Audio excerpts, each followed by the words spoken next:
네, 오늘 하나님 주시는 말씀 보도록 하겠습니다. 창세기 22장 1절에서 8절 말씀 보겠습니다. 창세기 22장 1절에서 8절 말씀입니다. 제가 봉독하겠습니다. 이런 일이 있은 지 얼마 뒤에 하나님이 아브라함을 시험해 보시려고 그를 부르셨다. 아브라함아 하고 부르시니 아브라함은 예, 여기에 있습니다 하고 대답하였다. 하나님이 말씀하셨다. 너의 아들 내가 사랑하는 외아들 이삭을 데리고 모리아 땅으로 가거라. 내가 너에게 일러주는 산에서 그를 번제물로 바쳐라. 아브라함이 다음 날 아침에 일찍이 일어나서 나귀의 등에 안장을 얹었다. 그는 두 종과 아들 이삭에게도 길을 떠날 준비를 시켰다. 번제에 쓸 장작을 다 쪼개어 가지고서 그는 하나님이 그에게 말씀하신 그곳으로 길을 떠났다. 사흘 만에 아브라함은 고개를 들어서 멀리 그곳을 바라볼 수 있었다. 그는 자기 종들에게 말하였다.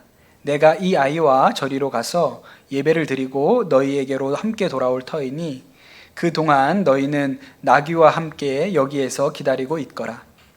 아브라함은 번제에 쓸 장작을 아들 이삭에게 지우고 자신은 불과 칼을 챙긴 다음에 두 사람은 함께 걸었다. 이삭이 그의 아버지 아브라함에게 말하였다. 그가 아버지 하고 부르자 아브라함이 얘야 왜 그러느냐 하고 대답하였다. 이삭이 물었다. 불과 장작은 여기에 있습니다마는 번제로 바칠 어린 양은 어디에 있습니까? 아브라함이 대답하였다. 얘야 번제로 바칠 어린 양은 하나님이 손수 마련하여 주실 것이다. 두 사람이 함께 걸었다. 아멘. 하나님의 말씀입니다. 제가 결혼하기 전에 등산하는 일을 굉장히 좋아했습니다. 휴가가 여름에 주어지면 혼자 배낭 메고 설악산 가서 2박 3일 동안 산 타고 오고 그렇게 했거든요. 또 이렇게 쉬는 날, 월요일에 쉬잖아요, 목사들이. 쉬는 날이면 혼자 이렇게 가까운 산에 가서 또 등산하고 오고 이런 일을 많이 했어요. 한 번은 그 월요일에 제가 새벽기도 마치고 북한산에 갔습니다. 인수봉을 오늘 올라갔다 내려와야겠다고 싶어가지고 북한산에 갔어요. 이제 주차를 하고 몸을 좀 풀고 이제 들려가려고 하는데 지금은 다 없어졌습니다만 그때만 해도 국립공원에 입장료를 받았어요. 그래서 국립공원 들어갈 때는 매표소에서 표를 사가지고 뭐 비싸진 않지만 이제 표를 내고 들어가야 됐거든요. 그때 이제 들어가려고 보니까 이제 국립공원 관리 직원으로 보이는 분이 그 앞에 관리소 주변을 이렇게 청소를 하고 계시더라고요. 제가 그 옆을 이렇게 지나서 입구로 들어가는데 그분이 저기요 하고 저를 불러요. 그래서 제가 뒤돌아보니까 그분이 저에게 지금 몇 시입니까? 이렇게 묻더라고요. 제가 이렇게 시계를 보니까 7시 25분이에요. 근데 왜 나한테 시간을 물어보지? 이런 생각이 문득 드는 거예요. 혹시 7시 30분부터 들어갈 수 있나? 그럼 이제 5분을 거기에 서서 기다렸다가 들어가야 되잖아요. 근데 여러분 산이 5분 일찍 들어간다고 뭔 일 생기는 거 아니잖아요. 굳이 거기서 못하러 또 5분을 기다렸다가 들어가요. 그래서 제가 7시 30분입니다 그랬어요. 네, 그랬어요. 그랬더니 그 관리원 분이 저한테 뭐라 그러냐면 7시 30분부터 입장료 받습니다. 25분이라 그랬으면 그냥 들어가는 거거든요. 30분부터 입장료를 받는다는 거예요. 그러니까 이분은 저를 공짜로 들여보내려고 몇 시냐고 물어본 건데 제가 못 들어가게 할까봐 30분이라고 그랬다가 입장료를 내고 들어가게 생긴 거죠. 네. 근데 다행히도 그분이 그냥 들어가라 그랬어요. 그래서 입장료 안 내고 들어갔습니다. 왜 이 얘기를 드리냐면 일단 정직하라는 거 하나 있고요. 두 번째는 누가 우리에게 선의를 가지고 좋은 것을 주려고 해도 우리가 그것을 믿지 못하면 받을 수가 없어요. 제가 선한목자교회 부목사로 있을 때 감리교 군목단 수련회가 위례에서 있었습니다. 위례에 가면 이제 국방부에서 운영하는 호텔이 하나 있거든요. 그래서 거기서 수련회를 하신다 그러는 거예요. 그러면서 저한테 연락이 오기를 제가 이제 선한목자교회 부목사로 있으니까 우리가 거기 가서 수련회를 하는데 뭐 1시간 정도라도 유기성 목사님이 우리 군목들한테 목회 세미나를 좀 해주실 수가 있겠냐 그렇게 부탁을 하셔서 제가 이제 연결을 해드렸죠. 또 그때 유기성 목사님이 시간이 되신다 그래서 그렇게 군목단들 목사님들 군목 목사님들을 모아놓고 세미나를 하시게 됐습니다. 이제 세미나를 다 마치고 나서 유기성 목사님이 이렇게 나라를 위해서 애쓰시는 우리 군목 목사님들 오셨는데 저희가 교회에서 이렇게 그 서점이 있는데, 교회에 서점이 있는데 그 서점에 가셔서 책을 한 5권씩, 한 분당 5권씩 그렇게 마음대로 골라서 가시면 교회에서 처리를 하겠습니다. 교회에서 드리는 선물입니다. 그렇게 이 얘기를 하셨어요. 그러니까 너무 좋죠. 목사님들이 오셔가지고 서점에서 갖고 싶은 책들을 가져가실 수 있으니까 너무 좋은 거예요. 그래서 신나서 이렇게 교회 서점으로 내려가셨어요. 저는 이제 그 일을 주선한 사람이니까 같이 서점에 따라갔어요. 다들 너무 신나게 고르시더라고요. 근데 여러분, 책이 보통 한 권에 얼마 합니까? 한 10,000원에서 20,000원 사이 정도 하잖아요, 한 권에. 그래서 그 정도로 고르실 거라고 생각을 했는데, 이분들이 책을, 보고 싶은 책을 고른 게 아니라 비싼 책을 고르시는 거예요. 가지고 오는데 40,000원, 50,000원짜리 한 권에 그런 책들을 막 집어 오시는 거예요. 제가 뒤에서 그걸 보고 있는데 다 잘하는 사람들이거든요. 야, 저 인간들이 진짜 어떻게 저런 인간들이 있냐. 제가 속으로 막 열불이 터지는 거예요. 도대체 이게 나중에 책값이 얼마가 나올까, 그런 생각이 들었죠. 나중에 이제 그 목사님들 다 돌아가시고 나서 이제 목사들 모임이 있었습니다. 그때 유기성 목사님이 저에게 군목 목사님들은 잘 돌아가셨냐고 그렇게 물어보시길래 너무 좋은 시간이었고 다들 좋아하고 돌아가셨다고. 근데 교회에서 이제 공짜로 책을 주신다고 하니까 다 비싼 책만 그렇게 가져가셨다고. 제가 보니까 군인은 병사나 목사나 다 거지 근성이 있어가지고 바꿀 수가 없다고. 제가 너무 목사님 죄송합니다 그렇게 말씀을 드렸더니 유기성 목사님 그냥 웃으시면서 그렇게 좋아하셨다니 너무 잘 됐네요 그러고 마시더라고요. 그런데 사실 하나님을 믿는 관점에서 보면 그 거지 근성을 가지신 목사님들이 훨씬 믿음이 좋은 거죠. 왜냐하면 그만큼 좋은 것을 줄 거라고 믿었던 것이죠. 우리가 아빠 엄마랑 장난감 가게 가면 애들이 비싼 거 골라도 된다고 생각하죠. 그런데 아저씨 따라가면 그런 거 못 고릅니다. 적당하게 될 만한 것 골라요. 그러니 하나님이 정말로 우리에게 좋은 것 주시는 분이라고 믿으면 더 좋은 것, 놀라운 것, 큰 것을 구하게 돼 있죠. 왜냐하면 하나님 전능하신 분이시니까요. 오늘 우리가 읽은 말씀은 너무 잘하시는 말씀인데 사실은 말씀을 듣기도 부담스럽고 전하는 저도 부담이 있는 말씀입니다. 아브라함이 100세에 이삭을 얻었어요. 얼마나 기쁜 일입니까? 100세의 아들을 얻었으니까요. 그런데 이제 시간이 좀 지났어요. 오늘 말씀을 보면 이런 일이 있은 지 얼마 뒤에 라고 나와요. 정확하게 얼마인지는 모르겠습니다. 근데 100세의 아들을 얻었으니까 이제 이삭이 몇 살이 되었는지를 보면 몇 년쯤 지났는지를 알 수가 있죠. 근데 안 나와요, 성경에.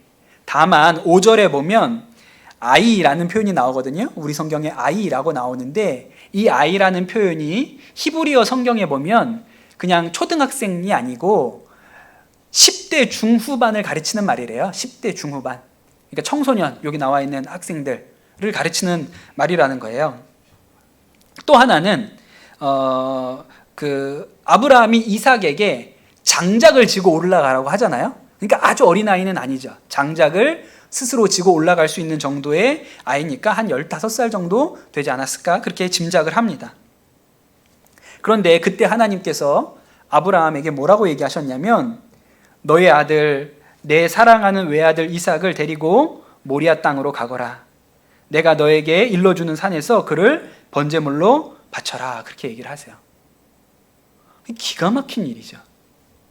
100세의 아들을 주셨는데 이 아이가 15살쯤 됐습니다.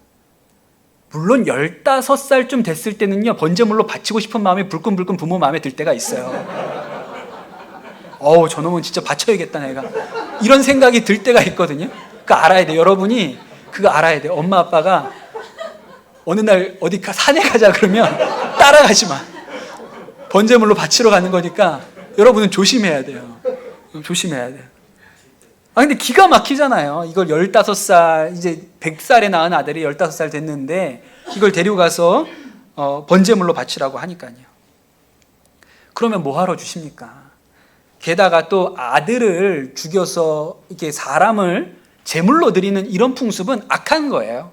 성경에도 나중에 나오죠. 그건 악한 이방인들이 나는 악한 풍습입니다. 그러니 결코 선하신 하나님께서 이런 얘기를, 이런 요구를 하실 이유가 없어요.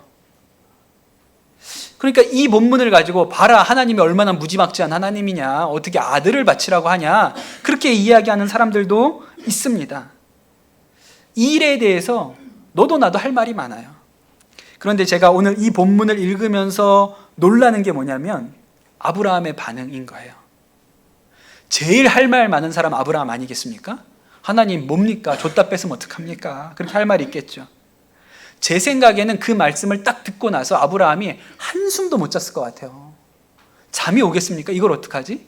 다음날 아침에 일어나서 저는 이랬을 것 같아요. 주님 보니까 오늘 날씨가 좋지 않네요. 오늘은 못 떠나겠어요. 내일 떠나든지.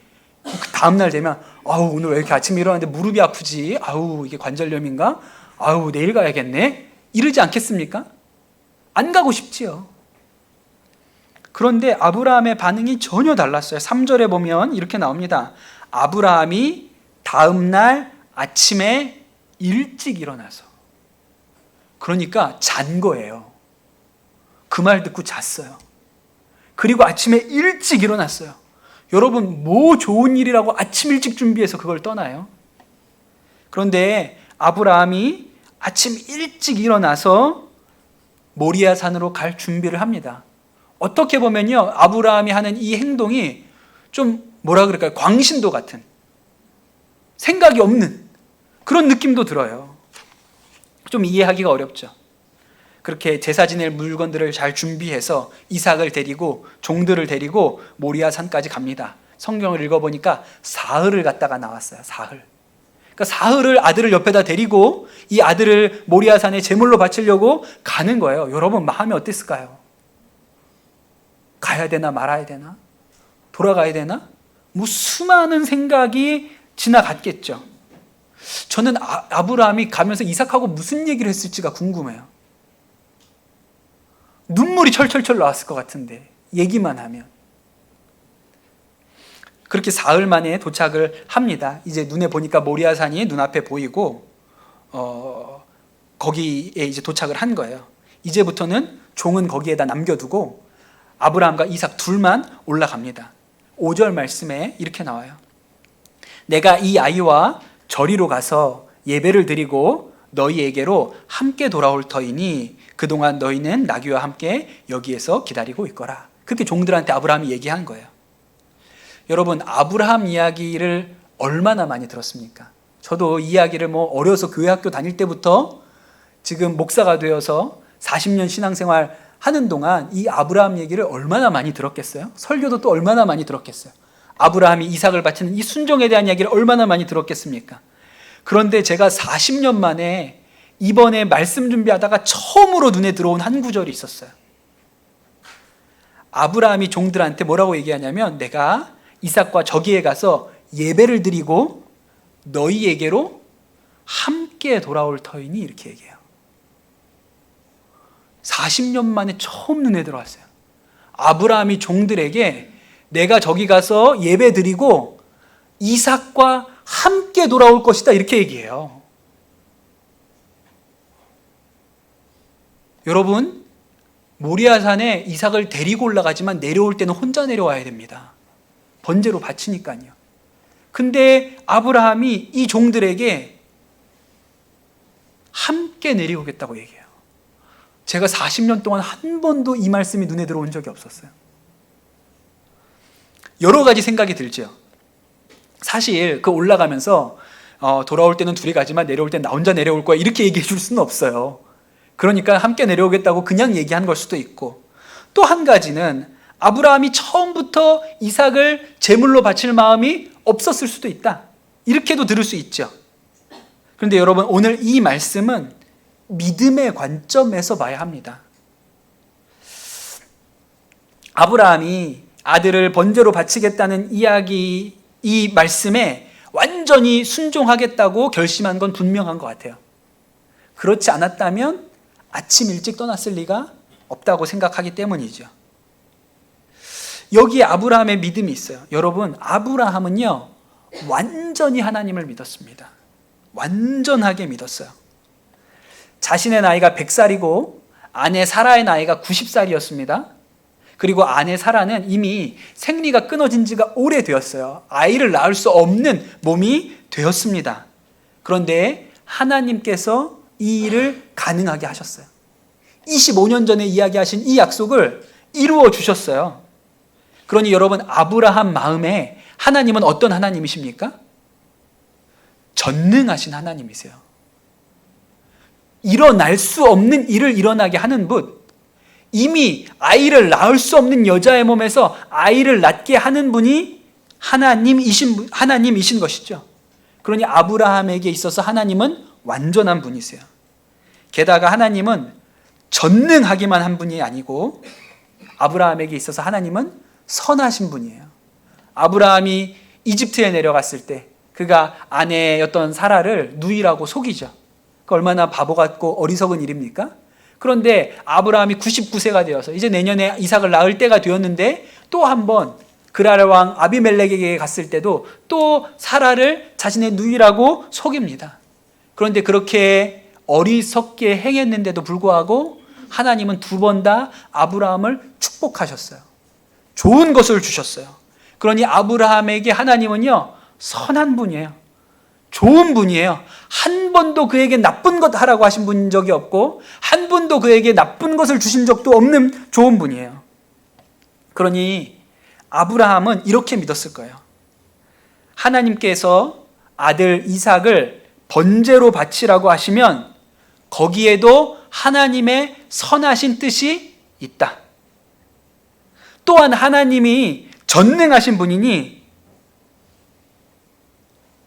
내 아들을 번제로 바쳐도 죽은 아들도 살리셔서 같이 내려오게 하실 수 있다. 방법은 모르죠. 어떻게 그 일이 일어날 수 있는지는 몰라요. 그러나 하나님 앞에 아브라함 생각에 불가능이 없는 거예요. 100살의 아이를 낳게 하신 하나님이시면 죽은 아이도 능히 일으켜 살리셔서 함께 내려오게 하실 수 있는 분이다. 그는 이 아브라함 마음에는 하나님은 선하시고 전능하신 분이니까 하나님이 하라고 하시면 해도 된다 라고 그가 믿었던 것이죠. 그래서 아침에 떠난 거예요. 하나님이 진짜 선하신 분이라고 믿고 번제로 드린 아들도 살리실 분이라고 믿었으니까 그가 아침에 떠났죠. 그리고 오늘 말씀 마지막에 보면 이삭이 물어보잖아요. 불과 장작은 여기 있는데 양은 어디 있습니까? 아브라함이 뭐라고 대답해요? 번제로 바칠 양은 하나님이 손수 마련하실 것이다. 그렇게 얘기를 하죠. 아직 아브라함이 모릅니다. 무슨 일이 벌어질지 아직 몰라요.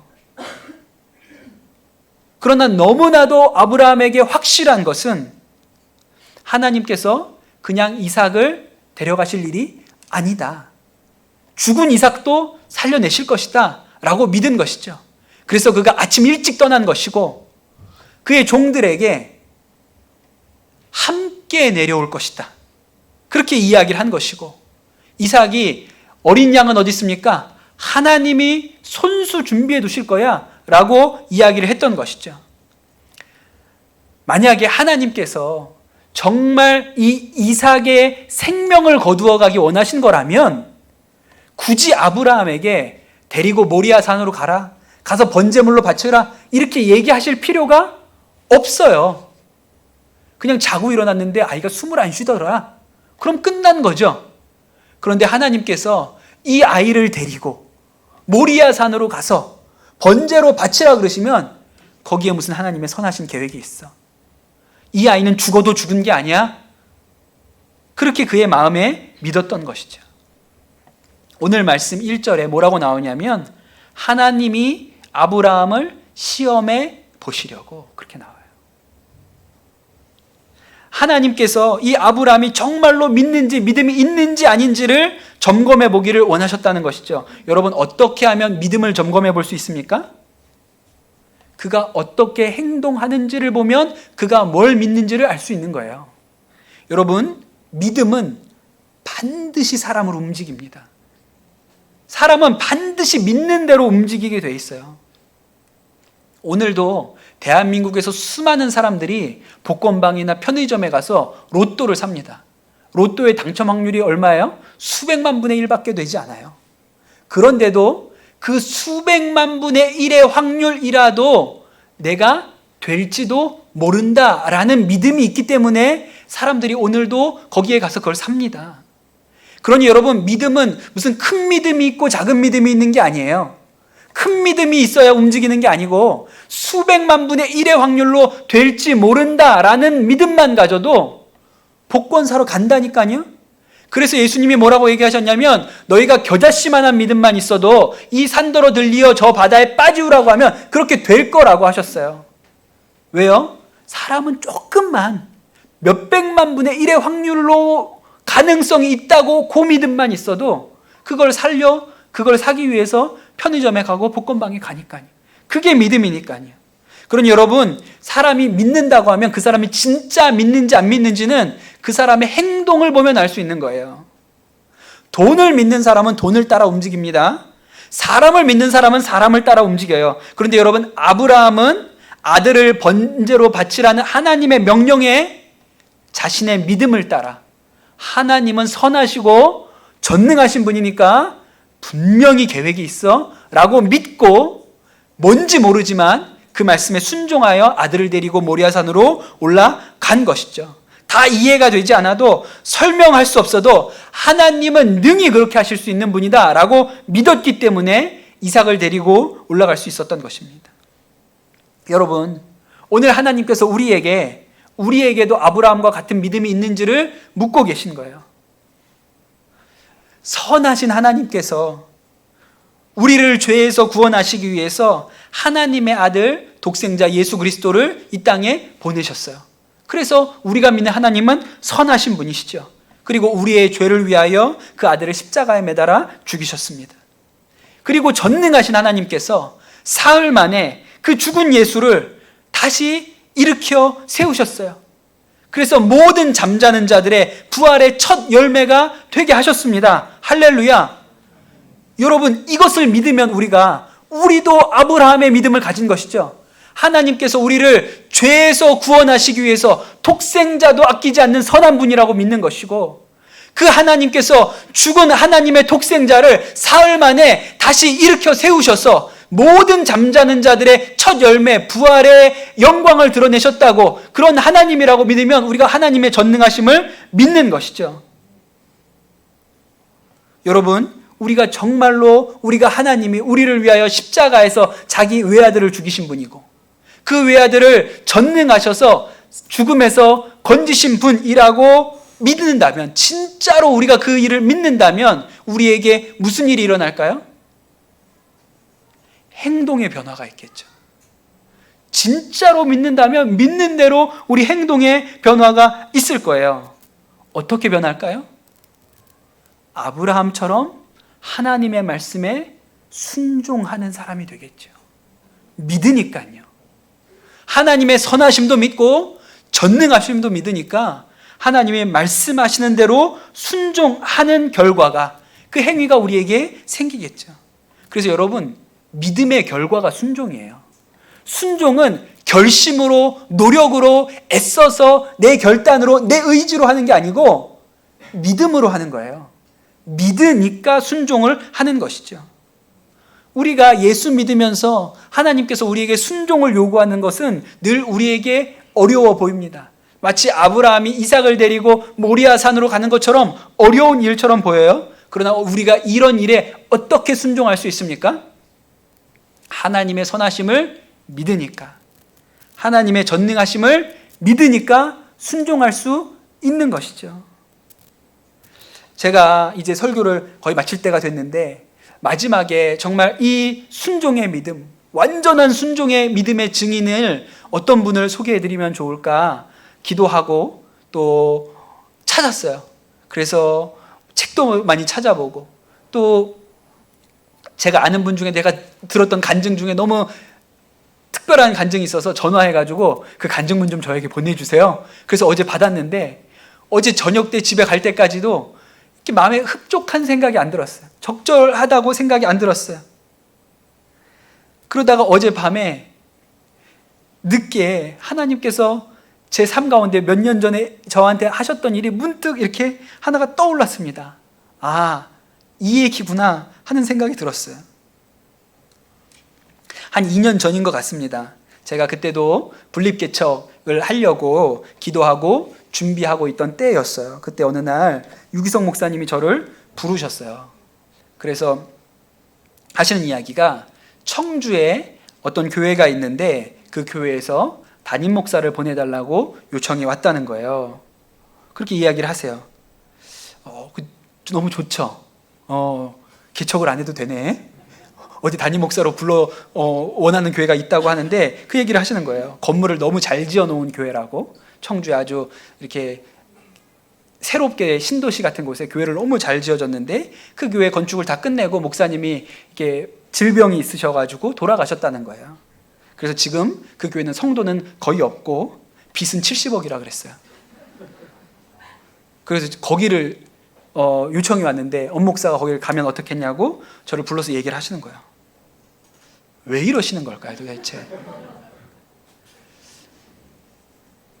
아니, 조금 제가 한 20년을 거기에 부목사를 했으면 좀 좋은 거 준비하셔야 되지 않습니까? 한 번 일면식도 없는 목사들이 와가지고는 막 그 5만 원짜리 책 사고 가가지고 가는데 그렇게 좋아하시는 분이, 저는 20년이나 거기서 섬겼는데 왜 저한테는 이렇게 어려운 짐을 주세요? 그래서 저한테 기도해보라고 얘기를 하시더라고요. 지금 생각해보니까 그때 기도할 시간 한 사흘 정도 주신 것 같아요. 하여튼 예수 믿는 사람에게는 뭐 오래 고민할 시간 줄 필요 없어요. 딱 사흘만 주면 돼요. 아브라함도 이삭 데리고 왔는데 사흘 걸렸거든요. 그러니까 사흘 딱 주면 돼요. 그런데 제가 너무 잘 알잖아요. 유기성 목사님이 20년 옆에서 봤는데 이렇게 얘기하시면 갔으면 좋겠다는 거예요. 왜? 목사님도 그렇게 목회하셨기 때문에 그런 데서 해야 하나님의 역사가 드러난다, 하나님 하시는 일이 드러난다, 이렇게 생각하시니까 갔으면 좋겠다 이렇게 얘기하시는 거죠. 다음날 제가 그 얘기를 듣고 아침에 우리 교회학교 사역자들하고 아침마다 큐티 모임을 하는데 큐티 모임 때 그 얘기를 했습니다. 그 청주에 교회가 있는데 교인은 없고 빚은 70억 있다더라. 거기를 목사님이 나를 보내고 싶어 하시네. 그랬더니 우리 전도사님들이 그거 아닌 것 같다고. 그거 어떻게 그거 하냐고. 유기성 목사님 처음 오셨을 때 빚은 더 많았지만 그래도 그때는 교인이 한 400~500명 남아있지 않았냐. 근데 여긴 교인도 없는데 거기 가서 그걸 어떻게 하냐. 막 그렇게 얘기를 하시는 거예요. 그게 상식이죠. 그걸 제가 모르겠습니까? 근데 이제 사흘이 됐어요. 이제 답을 드리러 가야 돼요. 올라갔죠. 가서 제가 이 얘기 저 얘기 쓸데없는 얘기를 많이 했던 것 같아요. 그냥 뭐 이건 어떻고 저건 어떻고 저건 어떻고. 근데 이렇게 물끄러미 저를 바라보고 계세요. 그래서 제가 이런저런 얘기 막 하다가, 목사님, 하나님 가라고 하시면 가야죠. 근데 눈물이 막 후둑후둑 떨어지는 거예요. 눈물이 막 후둑후둑 떨어져요. 목사님, 하나님 가라고 하시면 가야죠. 그랬더니 목사님 이렇게 웃으시면서 그럼 이제 진행을 해보겠습니다. 그러신 거예요. 결과가 어떻게 됐습니까? 제가 청주에 갔어요? 안 갔어요? 안 갔어요. 여러분, 시험해 보신다 그러셨잖아요. 시험해 보신다고. 청주에 보내는 게 목적이 아닌 거예요. 제게 70억 빚을 얹어주시는 게 하나님의 목적이 아니에요. 하나님이 제가 진짜로 믿는지 안 믿는지를 확인해 보고 싶으신 것이죠. 그리고 어떻게 됐습니까? 결과는 제가 강남 서남목자교회 왔잖아요. 여기는 빚이 19억이래요. 너무 조금처럼 느껴져. 얼마 안 되는 것 같아. 70억 이렇게 얘기 듣다가 19억이라 그러니까 할 수 있을 것 같아. 거기는 교인도 없다 그랬는데 여기는 한 120명이 같이 왔어요. 또 우리 교회 열심히 지키셨던 성도님들도 남아 계세요. 해볼만 하지 그건. 이렇게 됐죠. 여러분, 하나님이 우리가 진짜 믿는지, 입으로는 다 믿는다고 하잖아요. 여기 나와 있는 분 중에 입으로 난 안 믿어요 하는 분 누가 계세요? 우리가 입으로는 다 믿는다고 해요. 그런데 그 믿는다는 말이 진짜인지 아닌지 하나님이 확인해 보고 싶어 하세요. 사랑하는 자들에게. 왜 확인하고 싶은지 아세요? 더 좋은 것 주려고. 이전에 줬던 것보다 더 큰 것 주려고 진짜 믿는지를 확인해 보고 싶으신 거예요. 아브라함이 그것을 알았죠. 그래서 아브라함이 어떻게 했습니까? 우리 하나님은 선하신 분이고 전능하신 분이라고 믿으니까 아침 일찍 떠난 거예요. 산에 올라가기 전에 종들에게 둘이 같이 내려올 거야. 그렇게 얘기했어요. 아들 이삭이 아버지 양은 어디 있습니까? 하나님이 손수 준비해 주시겠지. 그게 아브라함의 믿음이었던 것이죠. 그러니 여러분, 아브라함은 저처럼 쥐어 짜내듯이 순종한 게 아니에요. 진짜로 믿으니까 아침 일찍 가는 것도 상관없고 번제물로 드리러 올라가서도 능히 다시 살리셔서 내려보내실 거라고 믿었던 것이죠. 제물은 이미 준비해 놓았다고 그가 마음 가운데 믿었어요. 그는 기쁘게 순종했습니다. 어렵게 순종하지 않고 기쁘게 순종했어요. 그것이 아브라함의 믿음이었던 것이죠. 바라기는 우리 강남 선한목자교회 모든 성도님들, 여러분이 이 아브라함의 믿음의 소유자가 되시기를 축복합니다. 눈에 보이기에 불가능하고 어려워 보이는 일들이 있죠. 순종하시라고 하시는 그런 일들이 있습니다. 그런데 여러분, 우리가 그 얘기를 들으면 이렇게 생각해야 돼요. 더 좋은 게 있겠구나. 더 큰 걸 주시려고, 더 놀라운 것을 주시려고 내 믿음을 확인하고 싶으시구나. 아멘입니다. 여러분, 순종의 응답을 드리는 여러분들 되시기를 예수님의 이름으로 축복합니다. 이 시간 우리 같이 기도합시다. 주님 감사합니다. 오늘 말씀으로 우리에게 은혜 주시고 깨닫게 하시니 하나님께 감사를 올려드립니다. 하나님, 아브라함이 가졌던 그 믿음이 우리의 믿음이 되게 하여 주옵소서. 우리도 하나님의 선하심을 믿게 하여 주시고 하나님의 전능하심을 믿는 믿음이 우리 가운데 있게 하여 주시옵소서. 그리하여 하나님, 우리가 상식에 맞지 않고 이치에 맞지 않아도 하나님의 말씀이라면 아브라함과 같이 순종할 수 있는 믿음이 우리 가운데 있게 하여 주옵소서. 하나님은 죽은 이삭도 능히 살리실 분인 줄로 믿고 우리가 그 믿음의 길에 서게 하여 주시옵소서. 순종으로 우리의 믿음을 증명하는 은혜가 우리 성도들 가운데 부어지게 하여 주시옵소서. 감사합니다. 모든 말씀 우리 주 예수 그리스도의 이름으로 기도드립니다. 아멘.